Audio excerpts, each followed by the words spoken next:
DD news.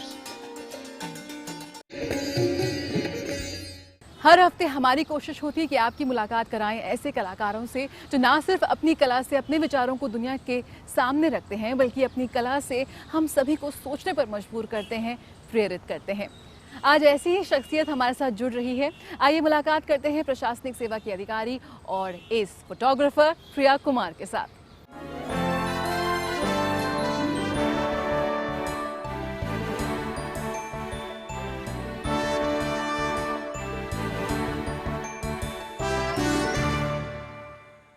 आजकल हम सबके हाथ में कैमरा है, मोबाइल में हम किसी की भी कहीं भी तस्वीर खींच लेते हैं और इसे कैमरा में कैद कर लेते हैं। लेकिन सोचिए कि सबसे पहले कैमरा कब आया होगा और आजकल इन कैमरों का इस्तेमाल क्या होता है? जी हाँ, बिल्कुल होता है। हाल ही में वर्ल्ड फोटोग्राफी डे मनाया गया और बहुत सारे फोटोग्राफर्स ने इकट्ठा होकर एक प्रदर्शनी का आयोजन किया और ऐसी एक कलाकार या कहूँ ऐसी फोटोग्राफर आज हमारे साथ हैं। प्रिया कुमार, बहुत बहुत शुक्रिया हमारे साथ बातचीत करने के लिए। Thank you. आप कैमरा लेके जब निकलती हैं, कैसे इसकी शुरुआत हुई थी? ये सफ़र कैसे शुरू हुआ?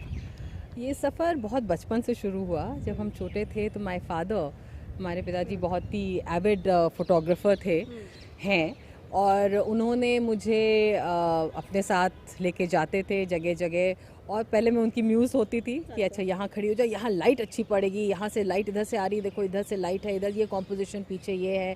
तो उससे धीरे धीरे एक आइडिया हुआ कि कॉम्पोजिशन क्या होता है, लाइटिंग क्या होती है। फिर उन्होंने मुझे कैमरा दे दिया। उन्होंने कहा अब तुम देखो इसको, इसी कैमरे की लेंस के थ्रू देखो और देखो क्या दिख रहा है। तो उससे इंटरेस्ट बना और उस ज़माने में वो बड़े बड़े कैमरे होते थे। याशिका का कैमरा था, मुझे अभी तक याद है। और उसमें एक लंबा सा कैमरा, उसके अंदर झांक के देखते थे और उसमें कुछ अलग ही दिखता था। वो सामने जो दिखता था उसमें कैमरे के लेंस से कुछ अलग ही हो जाता था। तो बस उससे फैसिनेट हो गए और फिर सोचा हम भी करेंगे। उसके बाद हम सिविल सर्विस में आ गए तो मेरे पिताजी ने मुझे वो कैमरा ही दे दिया। तो बस उससे बढ़ते ही चला गया शौक़। और धीरे धीरे जब फ़ोटो खींची और कई लोगों ने कहा बहुत अच्छी खींची, तो उससे इनकरेज होते होते आज मैंने सोचा कि अब इस मुकाम पे आ गए हैं कि अब हम सबको दिखा सकते हैं अपनी फ़ोटो। बहुत सारे सब्जेक्ट्स पे लोग फोटोग्राफी करते हैं। कोई प्रकृति चुनता है, कोई ह्यूमन चुनता है, कोई स्कल्पचिंग। आपका क्या सब्जेक्ट रहता है? ज़्यादातर क्या मन में चलता है, क्या शौक़ होता है कि इस चीज़ को कैमरे में कैद कर लूँ? मेरा शौक़ है लोगों को कैप्चर करना, उनके एक्सप्रेशंस कैप्चर करना, उनके हालात कैप्चर करना, उनकी छोटी छोटी खुशियाँ कैप्चर करना। और एक जो पल होता है, जो एक आप कैमरे से देख रहे हो और एक पल होता है जो मिनटों में, एक मिनट में निकल जाता है, लेकिन उस पल में उस आदमी का अपने चारों तरफ का रिएक्शन, उनकी जगह, उनके हालात, वो देख के, एक्सप्रेशन देख के, वो सब मैं कैप्चर करती हूँ। मैं जनरली स्टिल इतना नहीं करती हूँ। इट इज़ मोर कि जो लोग हैं और जो पल हैं उनको कैप्चर करती हूँ। सेवा में भी है, आपने कहा जैसे सिविल सर्विस एग्ज़ाम क्लियर किया और अब आप IAS ऑफिसर हैं।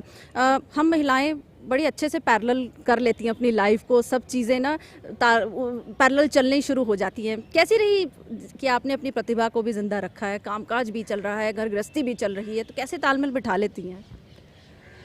अब काम से फुर्सत तो निकालनी पड़ती है और चाहे उसके काम के साथ साथ शौक़ एक ज़रूरी है रखना। वो काम को भी एक्चुअली कंट्रीब्यूट करता है, आप डिस्ट्रेस होते हैं। तो काम के साथ साथ शौक़ भी चल रहा है, चाहे मुझे उसके लिए सुबह सवेरे उठना पड़े और कैमरा लेकर निकल जाना पड़े। लाइट सबसे अच्छी उसी वक्त होती है। तो उसके साथ साथ जैसे आप कह रहे हैं मल्टीटास्किंग हम विमेन का हम लोग करते ही हैं, तो शौक़ भी उसी के साथ साथ चल रहा है।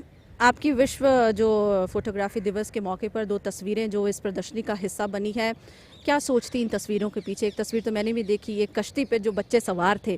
क्या सोचती इन तस्वीरों के पीछे? क्या उस वक्त माहौल था जब ये तस्वीरें ली?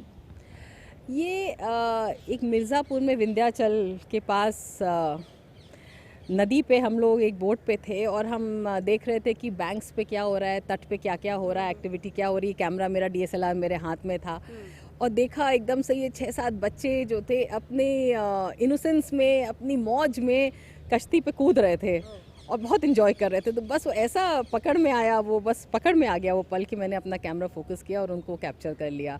तो उनकी जो खुशी, एक नदी पे बस एक कश्ती पे कूदते हुए जो खुशी थी, तो वो पकड़ में आ गई और मुझे वो फोटोग्राफ बहुत पसंद है अपनी। जी, बिल्कुल। तो एक प्रिया जी ने जिस तरह से कहा कि बहुत ज़रूरी है अपने अंदर के कलाकार को कभी मरने नहीं देना चाहिए, जो प्रतिभा है उसको हमेशा साथ लेके आगे बढ़ना चाहिए। उम्मीद करते हैं कि आपका ये कलाकार आपका साथ कभी ना छोड़े और आपको बुलंदियों तक पहुँचाए। बहुत-बहुत शुक्रिया आपने हमारे साथ बातचीत की। बहुत सारी शुभकामनाएँ आपको।